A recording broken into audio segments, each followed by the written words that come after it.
Hello again, guys. As I'm out just having a check and a retest and a plink and so on, as the weather's been quite sort of nice, I thought maybe it's about time I talked to you about the Pard DS35 that I own. So you call it a review if you like. I'd like to really call it more of my opinion of it in the field as such. Because they've been out quite a while now, and I think soon they're going to be replaced. They've got a new model out, haven't they, called the Night Stalker or something. So let me tell you what I found about the Pard DS35. This is a 70mm version, and you get a 30mm version, which have different zooms. So first of all, I'll just run you through the features quite basically. I'm not going to show you how everything operates or what's in the menu and so on. There's a very comprehensive menu in there that will allow you to adjust and change everything that you would need to. There's lots of other videos online that can show you all those sort of things, but just to say, yeah, there's a very comprehensive menu and it's very easy to navigate and operate. So the basics of this, just start at the front. Obviously there's a lens cap with a hole in that you can close and open, but that's very significant, that little hole. We'll talk about that later. Obviously the front end, it has, excuse me, I'll swing it round, a throw lever, which is really handy, really good, works really well. It's not super stiff, it's not super light, it works super well. Yeah, next of course on top is the laser rangefinder and the IR torch. It's had mixed sort of reviews of the way it looks. I won't say I'm a big fan of the way it looks, but I've got sort of used to it. But it definitely works really well, there's no doubt about that. The IR torch, I'll quickly show you, is adjustable, if you can see that, so you can focus the flood etc on it, and works very well. 30mm tube, so that's really good. I think it does come with a set of rings, basic set of rings. I got some Eagle Vision ones on here so I can mount some things on the top and take it off and so on. But yeah, so 30mm tube, so the mounting options are endless for it and so on there. Then you've got, obviously just here, it's on at the moment, so I'll just switch it off before I remove the battery. One side is the battery, brilliant 18650, so we all have loads of those. The battery lasts really well. Obviously it depends on your usage, on your IR torch, laser rangefinder, all that sort of stuff. The other side is just a blank. Moving back, there is the main sort of switch gear here, basic buttons I should say on the top here as well. There's the main menu, operation and zoom and so on it there. There is your little flap for your SD card, so it has an SD removable card, a USB-C and an HDMI import I think, and so on there. So I mean, that's really good. I like SD cards that you can take in and out, because when I get home I can just pull it out, put the gun in the cabinet, and then I've got the card to download me footage and so on. If you don't download, you can just leave it in there permanently, whatever. But yeah, I like that. Then on the switch gear on the top here is all your basic operations. I'm not going to go through what every individual switch does. Like I said, there's lots of menus. That's not really what my review is sort of about. And the power on and off standby button there. So it all works really well. So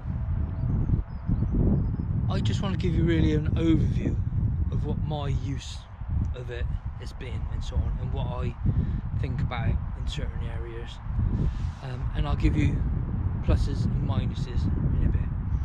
But overall it's an excellent scope, and I've seen them online now because they're selling them cheap now, I guess because the Night Stalker has come out. And I've really thought about buying another one, to be honest, but I don't have a specific need for another one, and I've got one anyway. But yes, so there's a DS35 70, which this is. So the magnification range of this one is 4.5 to 11, and the DS35, I believe, magnification range is 4 to 8. Now that's a bit of a minus to me. I'd have really liked, and they, I think perhaps, don't quote me on it, I think maybe they've resolved or changed this on their newer model, that Night Stalker one that I've seen about. But I just like a good low magnification to high magnification all in the same scope. I think they missed a bit of a trick by making two scopes kind of like that, really. So I mean, the things I don't like still, I mean, there's very little I don't like about this. The only other thing I potentially don't like, which won't affect anyone if you're not downloading footage to put on YouTube or anything like I do, is the format that it records in. It's like a, what do you call it, a 4:3 and not a 6:9, you know, so it's square format and not widescreen. Yeah, I think again they missed the trick there. Everything's widescreen nowadays, isn't it? Must be a reason for it. But otherwise there are very few minuses on this scope. Ergonomically it's very, very good. You know, it looks like a normal sort of scope. This on the top is a little bit, you know, there, but I've not had any problems with it. It's actually quite solid and so on. But ergonomically and to use, they've set it out really well. You've just got the menu button there with the zoom. The buttons there all work really well. You've just got the buttons you need. The record, you know, picture button, record, laser rangefinder, everything's there, ergonomically there. So what I really like about it is that, and it's lightweight. So out of all the electronic scopes I've got quite a few now. You know, I've got an Alpex 4K, I've got a Pulse RC50, and others. This is much lighter than those ones, and I must say it's much easier to operate as well. It's just dead simple. It's simplicity itself, if you know what I mean. Not that the others are difficult in any way, but this just seems, you jump straight on it and it's easy to use straight away. So let's talk about some of the really, really good features. I think one is this little hole in the lens. Looks like nothing, but I don't know what the name for it does, but it affects its focal length or something in the photographic world. I don't know, but basically in the daytime, obviously at night time, you would have this wide open, yeah, or in low light and so on. But when it's like this, quite bright, you can shut that and have that hole there. The picture is still excellent, but the focus range is massive now. I've just been plinking here and I'm focused at 50 yards, shooting something at 50 yards, and I can look at a 100-yard target and I don't have to readjust the focus. It's perfectly in focus, and that's what that tiny little aperture does. It adjusts the focal range. I don't know if I got that right or wrong, but that is a superb little feature. The laser rangefinder in the IR works superb. That tiny little IR is brilliant, and the best thing about it is the easiest thing in the world to upgrade. You just put a Picatinny mount on it somewhere, and if you want to upgrade the IR, it's dead easy to that. But for general shooting, the IR is really good out to 100 yards, even further than 100 yards for just pest control shooting. If you're wanting to get good footage to download and put on YouTube, that sort of thing, then you might be looking to improve and get a higher power IR. But for normal everyday pest control, it's bang on. The laser rangefinder is brilliant. Now there is a little thing with the laser rangefinder. When I had mine sent to me, God, this jacket is super. If you've seen my little thing about it, it is super warm, super warm. The laser rangefinder, when I got it, the box for the laser and where the splash was, if you like, the laser, it was way down below the reticle, okay, or the horizontal line of the reticle. It was way down below that. I had to peel off the outer surround on here, which is something they don't, obviously it's not something you're recommended or they say you can do, but you peel off this and you can see the 4 screws that hold it in there, and you can loosen and tighten the screws, and there's a little bit of adjustment. I managed to raise mine right up level, and that's about as far as it would go, level with the horizontal mark on my reticle. And then there's a way of changing where the box is by pressing a couple of buttons at the same time, and then you can move the box to that point. So I did that with mine, and now it's because if you zoomed in originally with mine, you would lose the laser rangefinder. If you zoomed in, it would disappear, and it would be out of, and you wouldn't be able to use it. I think you get a little message saying it's, you know, out of range. But now I've got it on that line. When I zoom right in and out, it stays there, and it's bang on. So I've managed to rectify that. That wasn't kind of ideal. What else do I like? The buttons at the back and so on, and the menu button there is just so easy to use. In normal operation, that's a zoom. When the scopes are normal, you just press the button once and the basic icons come in the viewfinder, yeah, and then you press and hold it as you do in most other sort of ones, and you'll get the full menu, which you just navigate through like that and operate by pressing the button. It's dead simple, and you just come out of it with a press of one button. So yeah, that side of it's simple, but the buttons here are really good. They're all where they want. There's only like 3 buttons there, easy to use. But the really good thing about it is like the laser rangefinder. You press it once, and the laser rangefinder comes into view. It comes up, and you scan. You press it again. It locks that scan, and it gives you, if you've got your ballistic calculator data and everything in there, it gives you your holdover, whatever your hash mark for your shot. And then if you press it again, it's gone. You know, you've no longer got the box in it. It's actually gone on there.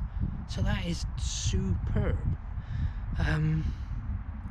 One other thing, I'm trying to think of everything I like. One other thing, oh, I should say, the view you look through.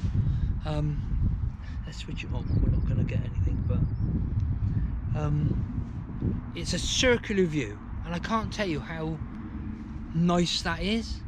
And it's just because it's like you're looking through a normal optical scope, kind of.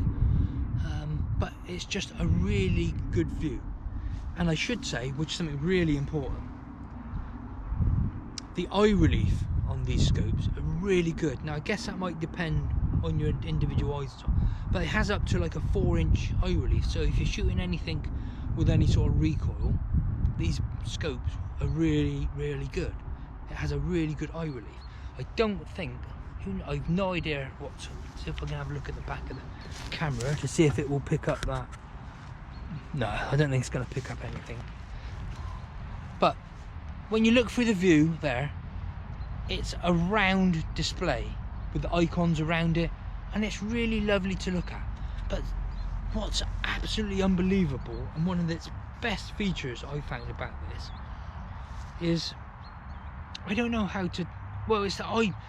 On a normal optical scope, it's like an eye box.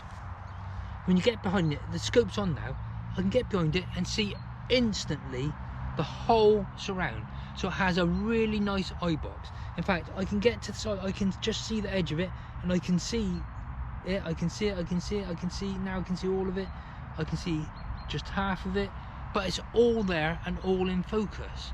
It's unbelievable. It's like looking through, if you had an optical scope with like a 5 to 25 magnification, when you look through it 5 times, it's dead easy. You can just put your eye behind it and look at it. But when you put it to times 25, you know what I mean, you've got to get your eye perfectly behind it. This one, I can see the screen and I can see what's focused on the very edge, just the tiny edge of it there, and as it all comes in, it's just all available. Unbelievable. So let me wrap this up quickly. before it goes on too long like all my other videos, guys.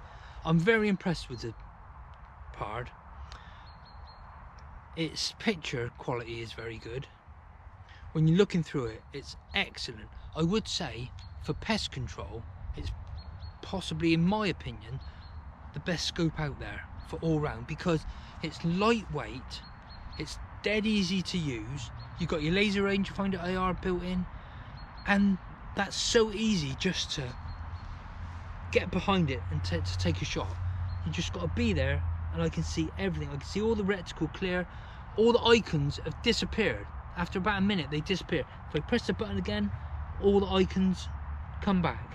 Yeah, press the button at the back, it didn't, like, disappears. It's like, it just really works for pest. If you're doing pest control without having to put anything on YouTube, because I would say perhaps things like the Alpex 4K gives a better download picture, if you like, to put onto YouTube and so on, because this format isn't good. The reticles are excellent to look through here, but they're not quite as good as some of the selections on the others. If you don't want to download anything to put anything on video, this is by far possibly the best, in my opinion, the best scope out there, because it's, everything works, and it works so easy. That little focal plane bit there, the eye box, just get behind it, the ease of use of the buttons. If you're just going out shooting pests, it's absolutely superb. Lightweight, ergonomic, works. You know, it's only a little downfall for me is that square picture quality and so on, but overall it's a superb scope. And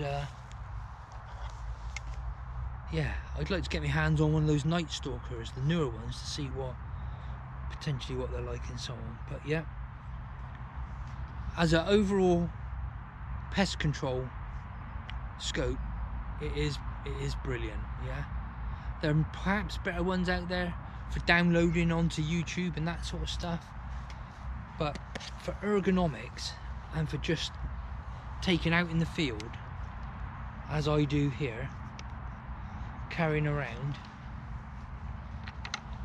yeah, it's lightweight, it's instantly usable, you can use the buttons, dead simple. I really like it. This is empty, by the way. That was the last one I shot. So guys, that's my opinion, I guess, of this Pard DS35s. Take it what you think of it, and let me know in the comments what you think about them. I'd like to know the pluses and minuses of what you think and so on in the comments below. So thanks very much again, guys. If you like the videos, give it a thumbs up, give it a subscribe, and I'll see you all again soon.